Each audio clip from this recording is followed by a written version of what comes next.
শুরু করছি পরিচান উপন্যাস। লিখেছেন ঈশিতা রহমান সানজিদা। পর্ব ৫৫। শুভ্র মেঘ সরে গিয়ে গগনে কালো আঁধার নেমে এসেছে। তপ্ত গরমের প্রকৃতি মুহূর্তেই বাতাসে ভরে গেছে। রাস্তায় পড়ে থাকা কাগজ আর ধুলোবালি উঠছে।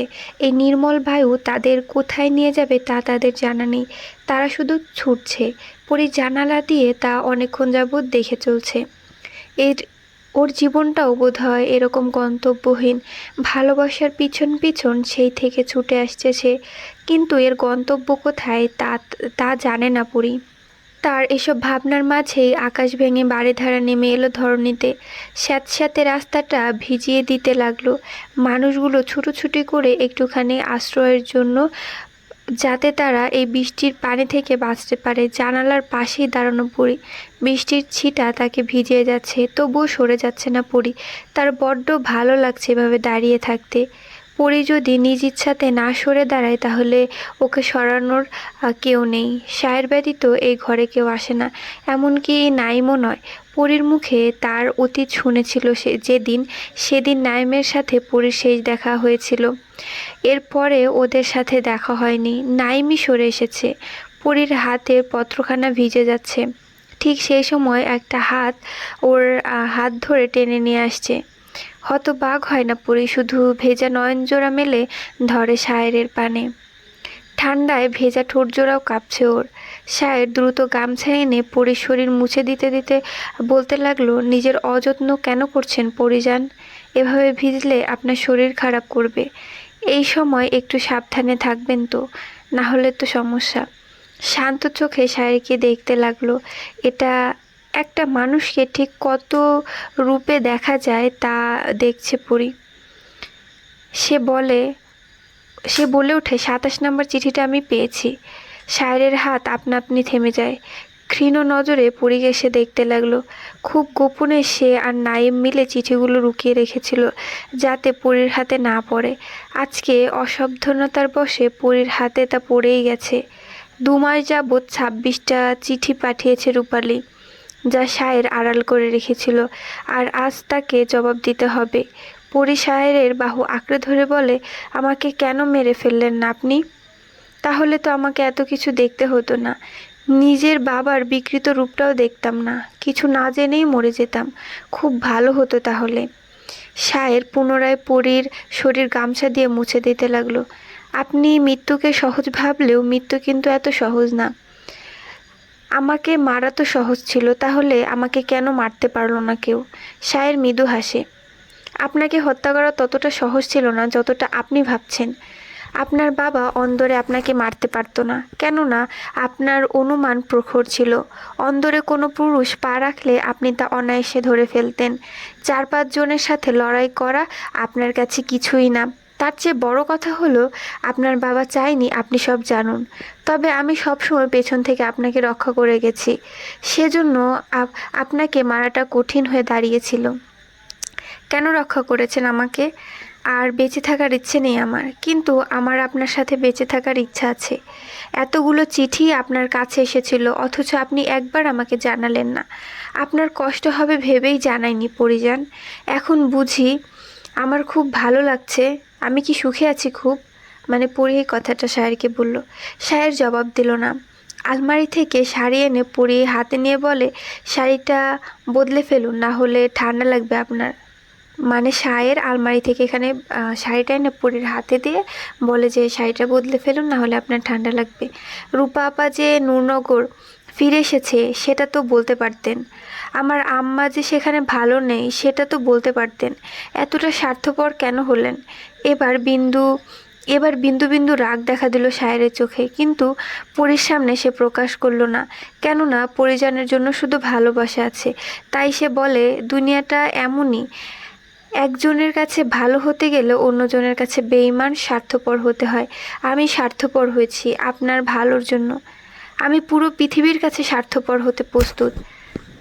রাগ বেড়ে গেল পরীর। দু হাতে চেপে ধরলো সায়ের পাঞ্জাবির কলার। আপনার ভালোবাসা আমার কাছে এখন বিষাক্ত ছোঁয়া মনে হচ্ছে। আমি শ্বাস নিতে পারছি না। আমি তো একা ভালো থাকতে চাই না, আমি সবার সাথে ভালো থাকতে চাই, কিন্তু আমি শুধু আপনার সাথে থাকতে চাই। আপনার আর আমার মাঝে কাউকে চাই না। সায়ের পরীকে জড়িয়ে ধরতে গেলে পরী ধাক্কা দিল সায়েরকে। ভালোবাসা আপনাকে অন্ধ করে দিয়েছে, পাগল হয়ে গেছেন আপনি। পরিযান, আপনি শান্ত হন। কি শান্ত হব আমি? এখানে আমার পরিবার বিপদে আছে আর আমি শান্তিতে আপনার সাথে সংসার করব। আপনি ভাবলেন কিভাবে? আপনার বাবা ওদের কোনো ক্ষতি করবে না, ওদের ক্ষতি করে আপনার বাবার কোনো লাভ হবে না। আপনি বের হয়ে যান, আমাকে একটু একা থাকতে দিন। পরীকে কিছুক্ষণ নিষ্পলকভাবে দেখে বের হয়ে গেল সায়ের। বের হতেই নাইমের মুখোমুখি হয় সে। নাইম এতক্ষণ সবই শুনছিল। সে সায়েরকে বলে, চিন্তা করবেন না, সব দ্রুত ঠিক হয়ে যাবে। বিপরীতে কথা বলল না সায়ের। নাইম আবার বলে, পরীর মতো আমারও একটা প্রশ্ন। পরীর বাবা তো ক্ষমতাশীল, এই ক্ষেত্রে পরীকে হত্যা করা আমার মতে সহজ ছিল। আপনি পরীকে সবসময় রক্ষা করেছেন, কিন্তু বিয়ের আগে কিভাবে?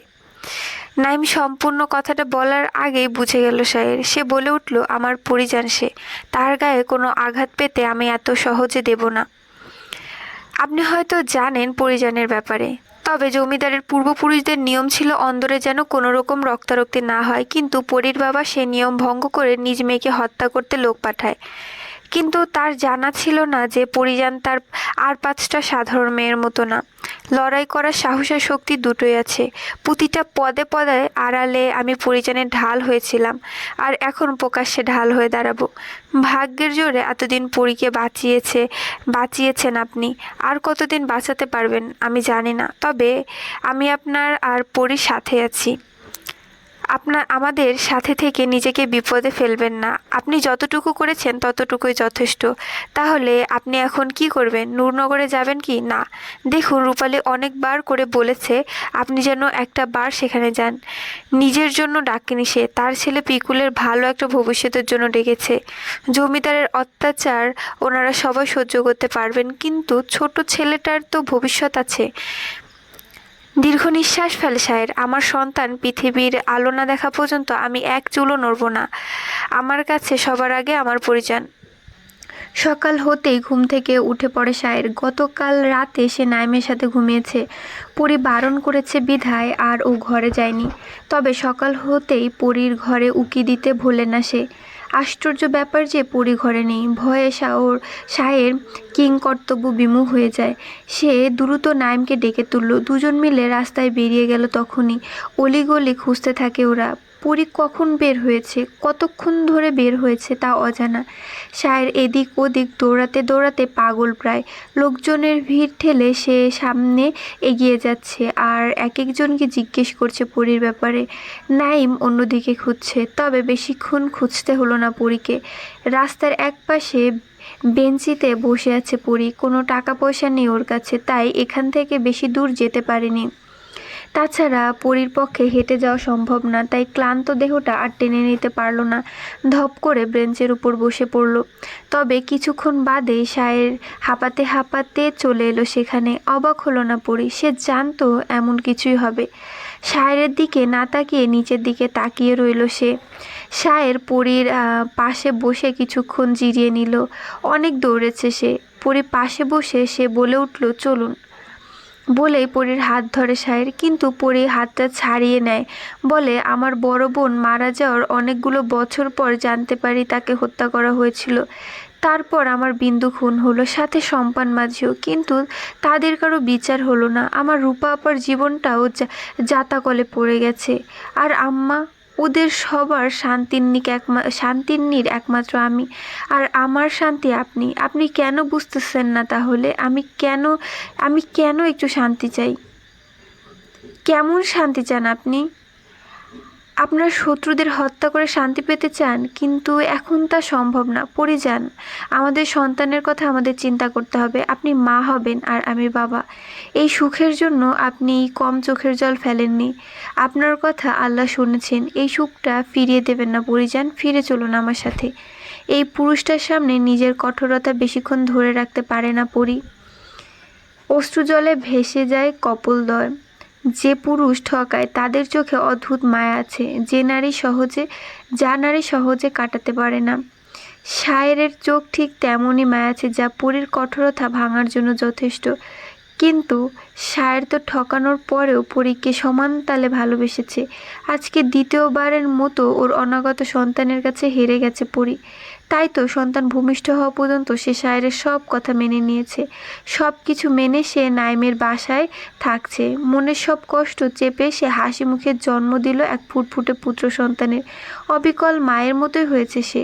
শায়েরের ইচ্ছে অনুযায়ী সন্তান তুলে দিল ওর হাতে। পুত্রের কানে আজান দিল শায়ের। খুশিতে মন প্রাণ জুড়িয়ে গেল তার। পদ্মপাতার জলের ন্যায় ক্ষণস্থায়ী হলো সে সুখ। শোভনের বয়স 4 মাস হওয়ার পরেই বুয়ার কাছে শোভনকে রেখে পরী আবারও হারিয়ে গেল অজানায়। বুয়ার কাছে একটা চিঠি দিয়ে গেল, সে যেন চিঠিটা শায়েরকে দেয়। বহুদিন পর নূরনগরে পা রাখে পরী, কিন্তু এখনো আগের মতোই আছে গ্রামটা। কিছুই পরিবর্তন হয়নি। পথে রাস্তার ধারে কদম গাছের দিকে তাকালো সে। সুখান এখনো সেখানেই বসে আছে। সোনালির কবরের দিকে তাকিয়ে অশ্রু বিসর্জন দিয়ে পরী সামনের দিকে এগোয়।